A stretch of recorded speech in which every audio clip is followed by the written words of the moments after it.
ఈరోజు big boss episode చూసారా? సీతకి నవీన్ కి ఫుల్ ఫైట్ అయితే జరిగింది. ఇక్కడ నవీన్ అంటాడు అనమాట, మీ గిన్నెలు కడుగుతూ ఉంటే అప్పుడు సీత అంటది అనమాట, మీ గిన్నెలు మీరే కడుక్కోండి అని అంటది. అప్పుడు నవీన్ అంటాడు, నువ్వేమి మా ఇంటి పన్నేం చెయ్యట్లేదు, ఇది గేమ్ అమ్మా, అందరూ ఆడాలి అనేస్తాడు.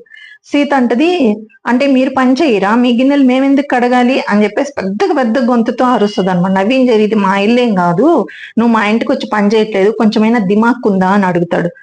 ఇంకప్పుడు చెత్తలో పడింది ఎత్తి లేపినప్పుడు నీకు దిమాక్ లేదా, అయినా ఎలాంటి మాటలు మాట్లాడతావు అని చెప్పేసి ఫుల్ సీరియస్ అయిపోయి ఏడ్చుకుంటూ వెళ్ళిపోయి రచ్చరచ్చ చేసేస్తుంది అనమాట. ఇంకా అన్నం తిని చెయ్య కూడా కడుక్కోకుండా వెళ్ళిపోయి ఏడ్చేస్తుంది. ఈ టైంలో పాపం మణికంఠ వెళ్ళి బతిమలాడుతూ ఉంటాడు. ఈ పాయింట్ లో మీకు ఎలా అనిపించిందో, మీ థాట్స్ ఏమంటుంది అంటే, నవీన్ది తప్ప సీతది తప్ప కామెంట్ సెక్షన్ లో చెప్పండి. అంతకుముందు please subscribe to my channel. Thank you so much guys.